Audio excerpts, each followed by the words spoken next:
Good evening. Thank you for your patience. Our closed session ran a little over tonight, so I apologize for starting late. But as we had a closed session, the meeting was already called to order.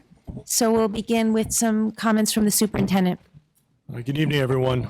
To a member of our audience, good evening.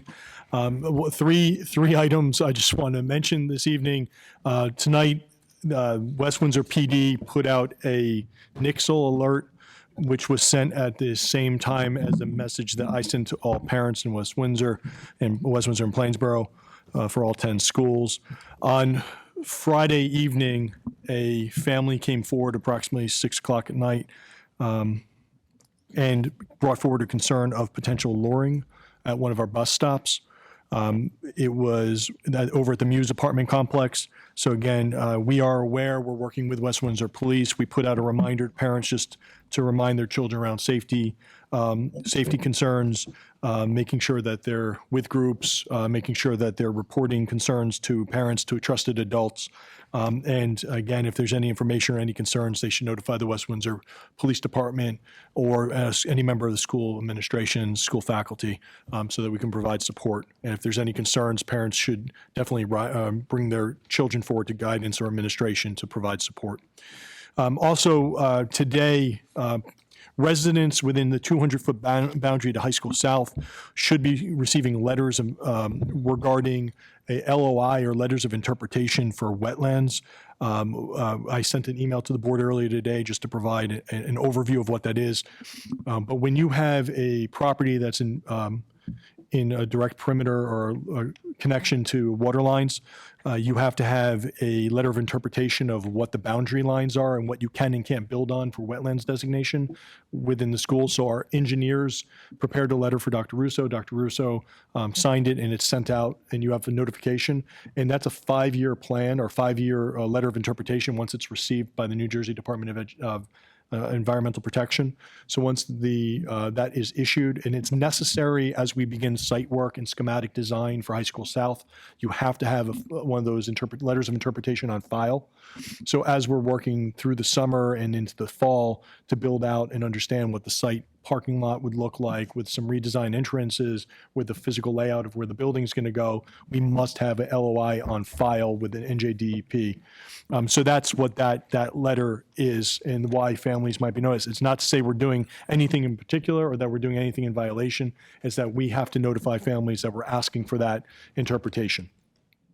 And the third item I just want to note is, and we'll have an opportunity to celebrate these individuals at next month's district celebration, but our educators of the year have been announced. So Jen Bard, teacher over at High School North, Denise Beer over at Millstone River, Tina Carr, Maurice Hawk, Dennis Cassidy, Grover Middle School, Don Hutchinson, High School South, Laurel Levy, Town Center Elementary School, Jill Marsh, Community Middle School, Pema Nadong, Dutch Neck Elementary School, April Sheffield here at Village, and Rashmi Wheeler over at Wyckoff Elementary School. Our congratulations to all educators of the year, and we look forward to celebrating you at next meeting's district celebration.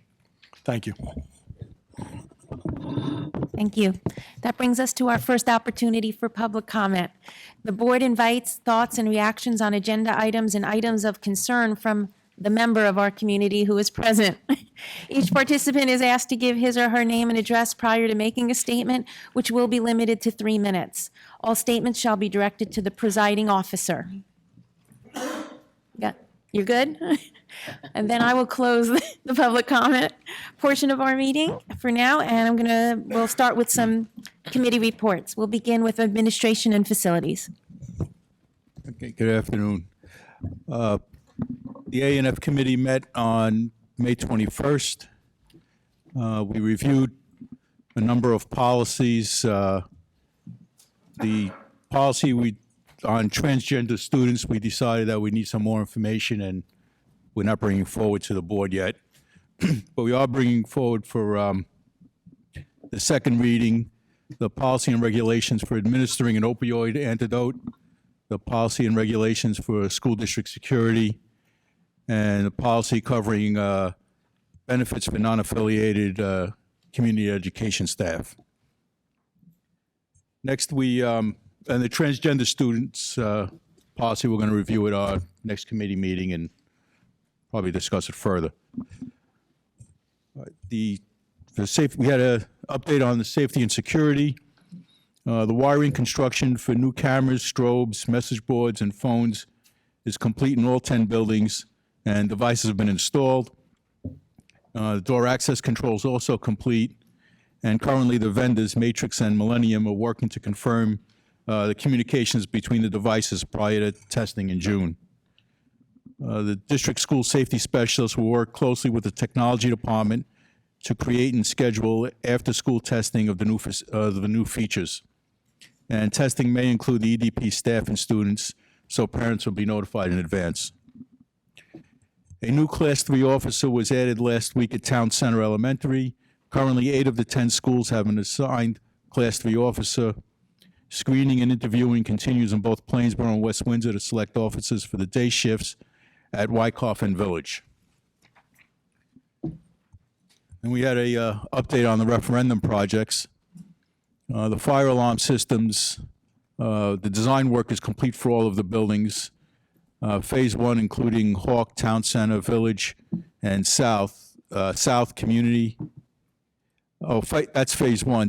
Community, Dutch Neck, Maurice Hawk, and Millstone will also get new fire alarm systems. The Phase 1 installation is planned for the summer of 2019, and Phase 2 will be coordinated with the construction at South Community and Wyckoff. Phase 3, which is Dutch Neck and Millstone River, will happen in 2020. Design work on the generators is complete and is now out to bid.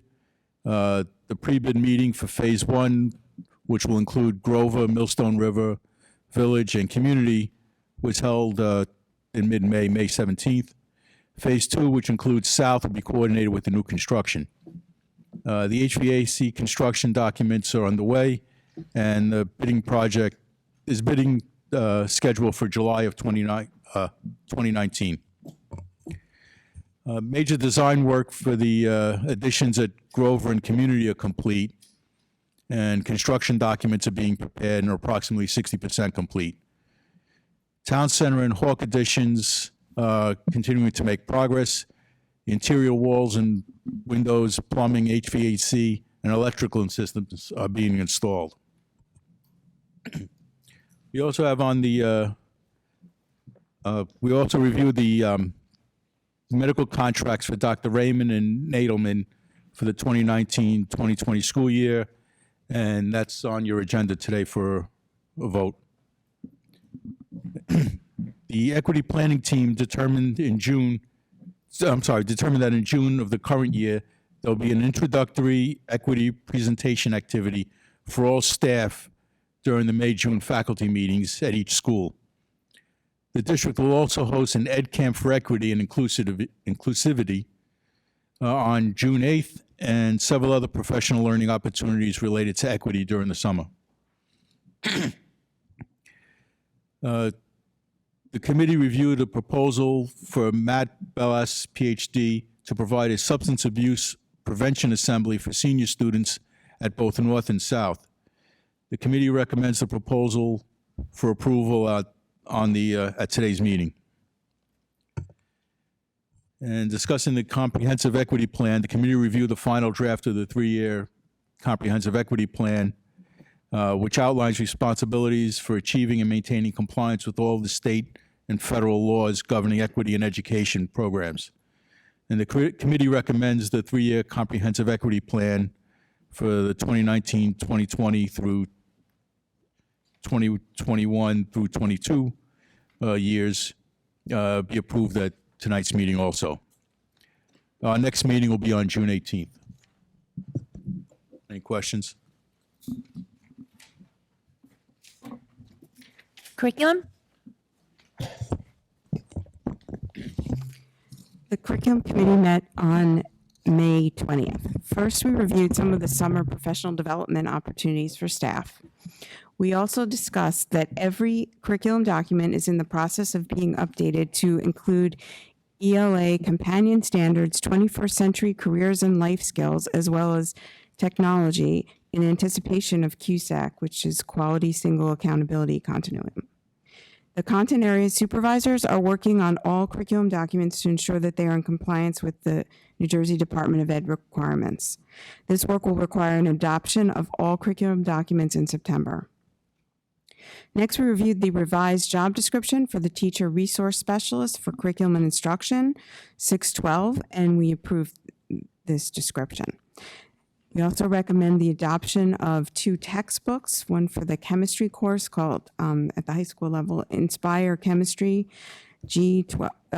grades 9 to 12, Student Edition 2020 by McGraw-Hill, and for the Honors Chemistry course, Chemistry Student Edition 2017 by Pearson. The teachers who will be teaching these courses and the supervisor evaluated all textbooks available at these levels and followed the established protocols for textbook adoption. The committee recommends authorization of the 5th year of a 5-year agreement with the Middlesex County Regional Education Services Commission to provide administration of non-public funds for non-public school students within the district in accordance with the State Board of Education guidelines as required. The committee recommends authorization of 1-year technology agreements with the following vendors: Exemplar Libraries to provide online resources for district-wide K-5 math instruction and Spanish translations from June 1st, 2019 through May 31st, 2020 at a cost of a little over $9,200. Go Guardian for teachers to provide monitoring software from July 1st to June 30th. At a cost of $25,500. Raptor Technologies to provide Eyes on the Door software and support from July 1st to June 30th at a cost of $5,400. The Gaggle Safety Management for Google to provide alert monitoring software from the same time period at a cost of a little over $46,600. JAMF to provide management of apps and software on Apple devices from the same time period at a cost of $15,952. West Interactive Services Corporation to provide school messenger web hosting services, content management, and unlimited notification services for the 2019-20 school year at a cost of $20,922. The committee also recommends entering into an agreement with Northwest Evaluation Association to supply web-based measures of academic progress, or MAP, in math, reading, and language arts assessment for students in English and in Spanish. The cost of materials through June 2020 is approximately $67,122.50. As part of an ongoing media center collection management, the committee recommends approval of the disposal of obsolete items in accordance with Regulation 7300.1 as follows: 415 books from the High School South Media Center and 380 books from the Millstone River Media Center. All items meet one or more of the criteria that they are either so worn or damaged as to preclude effective use and economical repair or restoration, and or so outdated they no longer serve as worthy instructional tools, or, although still useful, materials have been superseded by superior replacement materials. The committee also recommends approval of the contract with the Asia Society Center for Global Education to provide training sessions, coaching, and instructional resources on global competence during the 2019-20 school year at a cost not to exceed $53,900.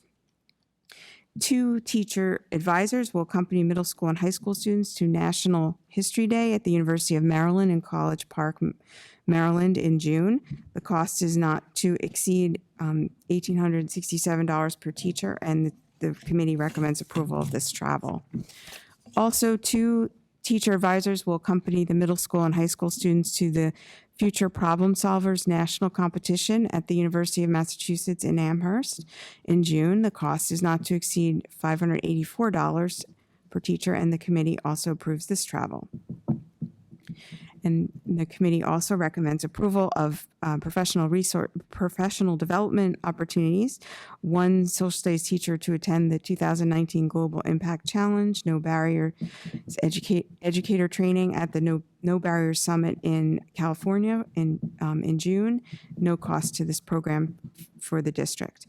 2 language arts teachers to attend an AP English Literature and Composition Summer Institute in Ocean County, New Jersey, in July at a cost of $1,199 plus mileage.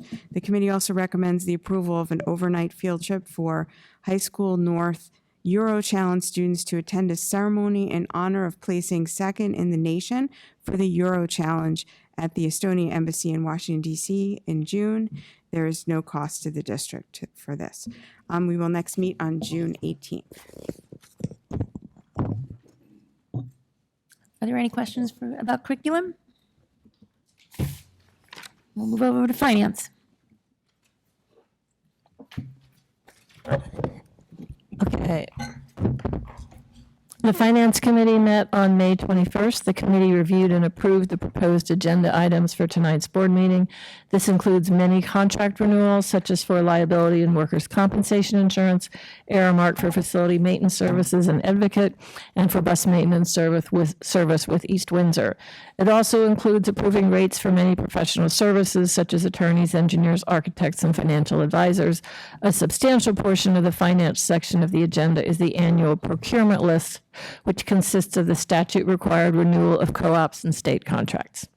The agenda includes approval of the new lunch rates. The price of a lunch will be $2.65 for grades 1 through 5 and $3 for grades 6 through 12, which is an increase of 15 cents from last year. We are transferring capital project interest income to be used for debt service. At our June 11th meeting, we will be discussing several SDA grant closeouts from 2010 ROD grants that should net us approximately $268,000, and we will be transferring some funds into capital reserve from the general fund. The district is in the process of selecting a vendor for our food services. Interviews were conducted on May 23rd. Only one firm submitted a proposal. That firm is Sodexo, which currently provides our food services. Snyder Electric provided an update on the ESIP, Energy Savings Improvement Program. They are in the process of conducting investment-grade energy audits of our facilities.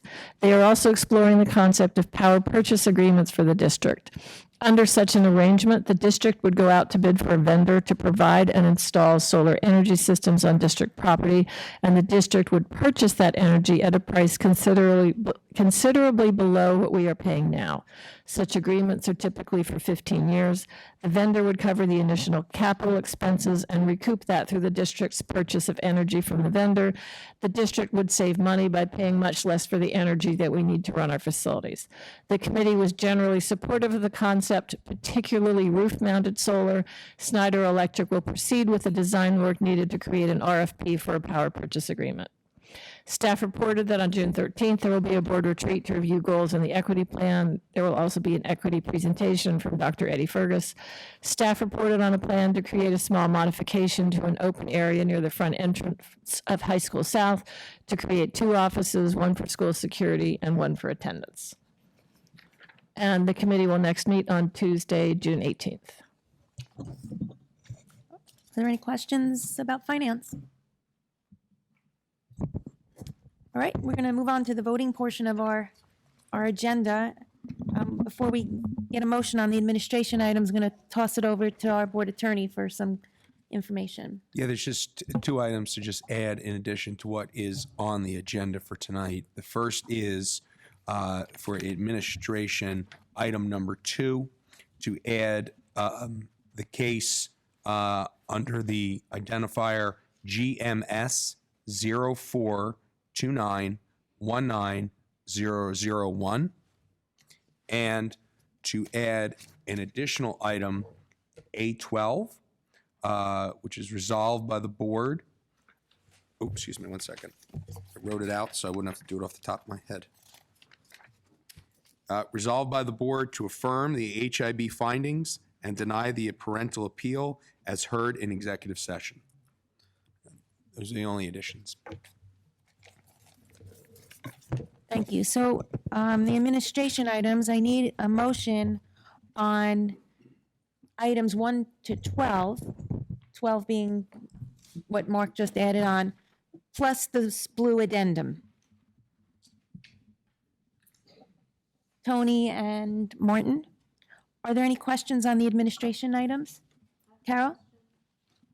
On number 7, about renewing the records UPHC, therapeutic support services, how many counselors would that be? That is 4 counselors. Yes. That's the increase from the 2 to the 4 that we budgeted. Thank you. Anyone else? Okay, we'll start with Mr. Chang. Yes. Mr. Flores. Yes. Ms. Hertz. Ms. Ho. Yes. Ms. Krug. Yes. Mr. Whitfield. Mr. Zhang. Yes. Ms. Juliana. Ms. Case. Yes. Can I please get a motion on the curriculum and instruction items 1 to 8? Dana and Carol, are there any questions on the curriculum items? Yep. Number 5, the MAP testing. Could you please explain what tests will be new for next year that we haven't had before, and what grade levels that will affect? So number 5, the MAP assessment. So the MAP assessment, we use the math test for 1st grade through 7th grade for all students. We use the language arts assessment for all students in special education, K through 12. And we use the MAP for Fluency next year for all 1st grade students and all 2nd grade students who will be new to the district.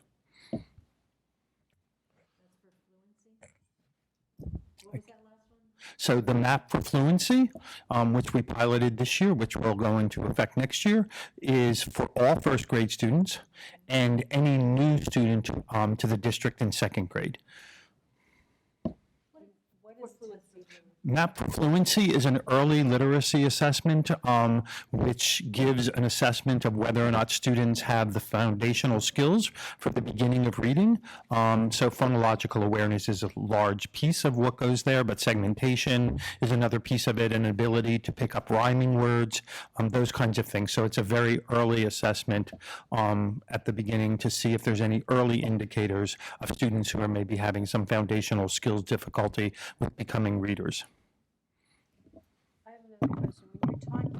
When you're talking about the MAP test for grades 1 to 7, is that covering just math or just reading or both or what? Just the 1st through 7th is just math Just math, okay, for all students. okay. And for special ed, is it, Special education uses it for both language arts and for mathematics, okay, K through 12. thank you. In special education, it's part of the progress monitoring that they do, so that's why they determined that they wanted it for all students and they wanted it in both content areas. Thank you. Okay, we'll start with Mr. Flores. Yes. Ms. Hertz. Ms. Ho. Yes. Ms. Krug. Yes. Mr. Whitfield. Yes. Mr. Zhang. Yes. Mr. Cheng. Yes. Ms. Juliana. Yes. Ms. Case. Yes.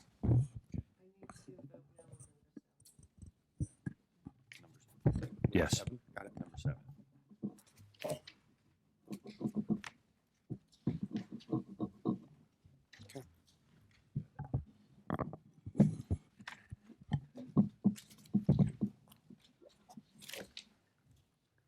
Okay. Finance. Could I get a motion on agenda items 1 to 28? Louisa and Taylor? Are there any questions or comments? Okay, we'll start with Ms. Hertz. Ms. Ho. Yes. Ms. Krug. Yes. Mr. Whitfield. Yes. Mr. Zhang. Yes. Mr. Cheng. Yes. Mr. Flores. Yes. Ms. Juliana. Yes to everything, but on number 19, I have to abstain on the technology, New Jersey Digital Readiness for Learning and Assessment Project. Yes. And Ms. Case. Yes. Okay.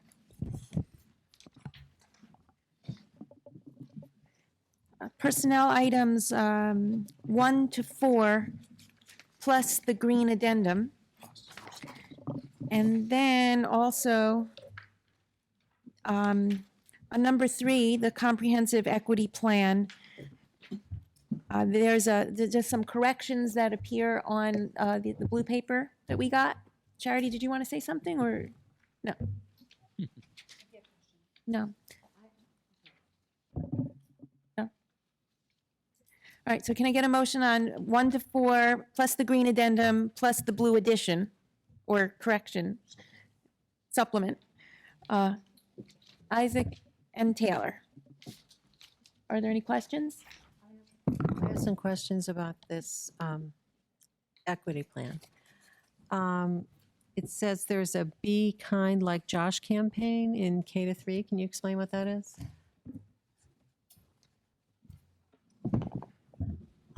Are you referring to section 1? Or, no. This is school climate, School climate. safe and positive learning environment. For K to 3, it says there's a Be Kind Like Josh campaign. I was just wondering what that is. Many of our schools have programs in place to emulate positive characteristics. The Be Kind Like Josh, I can't speak to particularly, but Okay. it's one that is noted from one of the schools. Do We have you- several. We do have Okay. several in all the schools. My other question is, in grades 4 to 5, it says elements of the responsive classroom are taught and practiced in classrooms. Do you know what a responsive classroom is? What does that mean?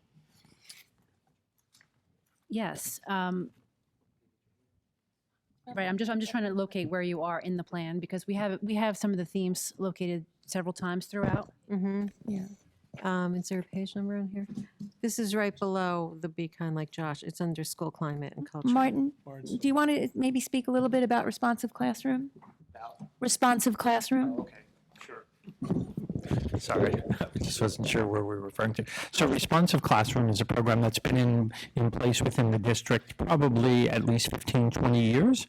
And it's a program which looks at working with students to be able to develop their social emotional learning skills along with their academic skills.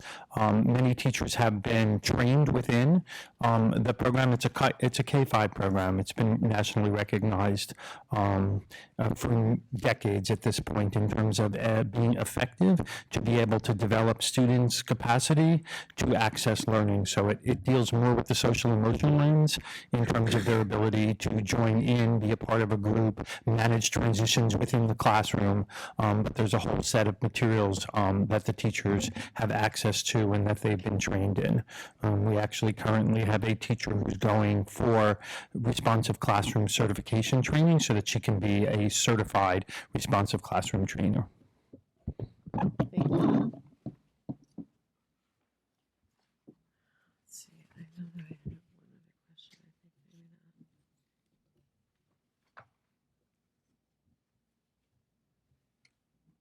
Also, I'm not sure what category this is in. It's extracurricular programs. It says that there's a Title I program, after school enrichment. This is grade 4 and 5. After school enrichment in language, arts, and math. And what does that entail? Yeah, so at the 4th and 5th grade level, there's Title I tutoring support that becomes offered for extra tutoring. It simply is students are identified based on needs recommended by teachers and counselor, and then we board approve teachers to work additional hours, after school hours. Families are notified, contracted to determine whether they'll agree for their children to come for extra tutoring support, and it's additional funds that are provided specifically for working with identified at-risk students as determined by the district under the federal guidelines.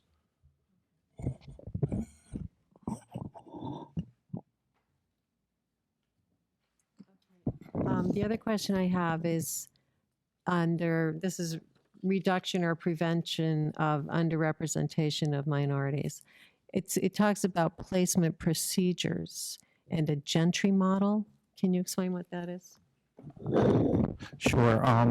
So the Gentry model is a system for making decisions around placing students within classrooms, which attempts to develop heterogeneous grouping so that you don't group all of the students who are performing extremely well together in one group, and then all of the sort of middle performing students in another group, and all of the lowest performing students in another classroom. But it seeks to guide and develop a way to be able to develop heterogeneous classes while simultaneously restricting the full range of performance within the students so that a teacher isn't having to deal with the full potential range of students, but still has a class which has a mixed range of abilities within it. So we were fortunate enough, probably about 5 years, I want to say 5 or 6 years ago, when we started to look at our placement procedures at the elementary level, we started to read the work of Dr. Gentry, and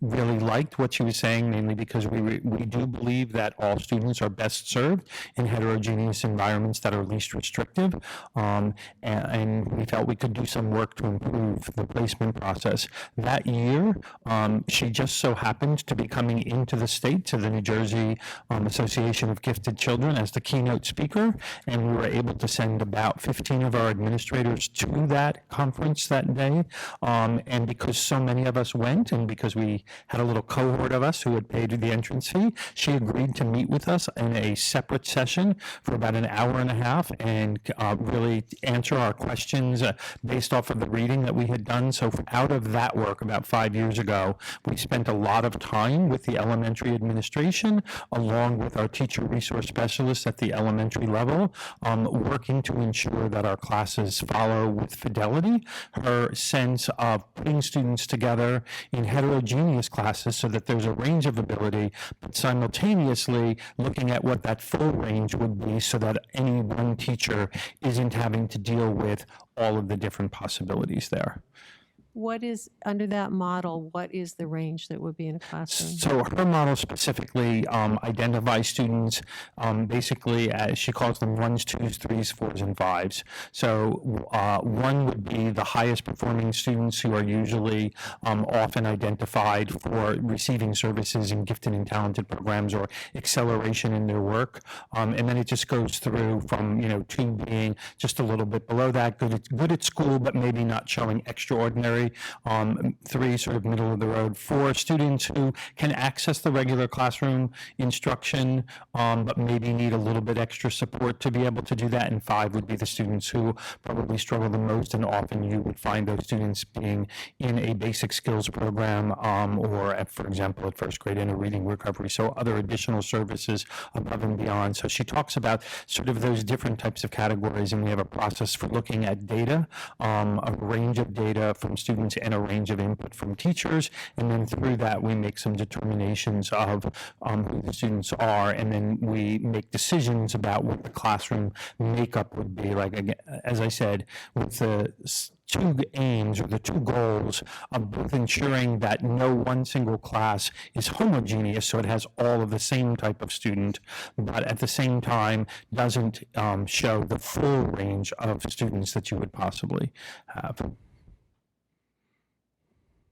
Well, I'm just wondering, is there like a span, if you think of it in grade levels, of 2 grade levels or 3 grade levels in a class, or how does it work? I don't think we can. I mean, do it's you no, try it's to not make it singular that way in the Okay. sense that, because what you can do is you can find, for example, a lot of work that will suggest that a student could be exceptional in one specific content area. For example, their reading may be exceptional, but maybe their writing and their math is not. So that's one type of student. And, again, even in mathematics, what we've seen is we've really delved into this over the last several years, is that students can show extraordinary abilities in certain topics in the mathematics program, but not necessarily in others. So you can't really just sort of blanketly sort of just say, well, this is because it's more complex than that, and that's why we have a whole range of data that we look at. But ultimately, you're looking at, saying this student in a variety of areas is demonstrating exceptional, and those are the students who are truly being classified as, and I don't want to say classified because It's just really for identification purposes so that we can cluster students together, because you don't want to have any student kind of be the only type of student in that. So we want to put groups of students, like students together, but then we don't want a class to be known as, well, if you're in that class, then everybody has to be gifted, because we believe that all students are served well by being in heterogeneously grouped classrooms. So, I mean, if you'd like, I could give you the book. It's about 200-300 pages long, and we've spent years studying it. And I will say, it took us quite a few years to get, I think, good at the process. It took a lot of revisiting what we were doing from year to year, and continuously leaning into being faithful and with fidelity. But over the years, we feel like we've been having a lot of success in terms of the model and the process for placement of students within the elementary classrooms. Again, ensuring, the goals are right up front. We want to make sure that we have heterogeneously grouped classrooms, but we also simultaneously want to be able to limit the range of performance so that teachers are able to meet the needs of all of those students within that classroom. Okay, thank you. Sure.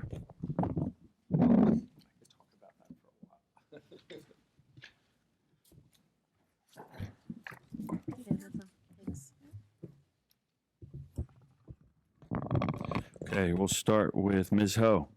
Yes. Ms. Krug. Yes. Mr. Whitfield. Yes. Mr. Zhang. Mr. Cheng. Yes. Mr. Flores. Yes. Ms. Hertz. Yes. Ms. Juliana. Yes. Ms. Keish. Yes. Madam President, just one point, just before we get to the minutes, just to note that the May 14 closed session minutes are not offered. They're not yet done.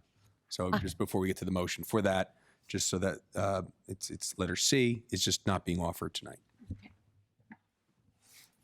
So could I get a motion to approve the minutes as listed on the agenda, A and B? Martin and Louisa? All those in favor say aye. Aye. Any opposed? Any abstentions?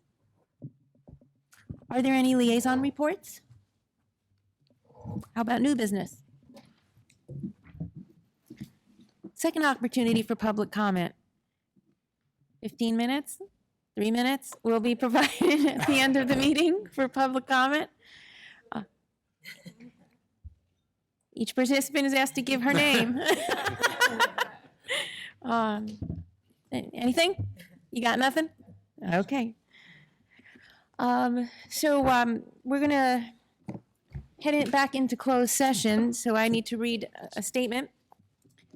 Whereas the Open Public Meetings Act authorizes boards of education to meet in executive session under certain circumstances, and whereas the Open Public Meetings Act requires the board to adopt a resolution at a public meeting to go into private session, now therefore be it resolved by the West Windsor-Plainsboro Regional School District Board of Education that it is necessary to meet in executive session to discuss the superintendent's evaluation. Be it further resolved that in any discussion held by the board which need not remain confidential, will be made public as soon as feasible. The minutes of the executive session will not be disclosed until the need for confidentiality no longer exists. Be it further resolved that the board will not return to open session to conduct any business at the conclusion of the executive session. So can I get a motion to go into a closed session? Rachel and Louisa, all those in favor? We're going to take a 5-minute break, and thanks for coming out, Lori.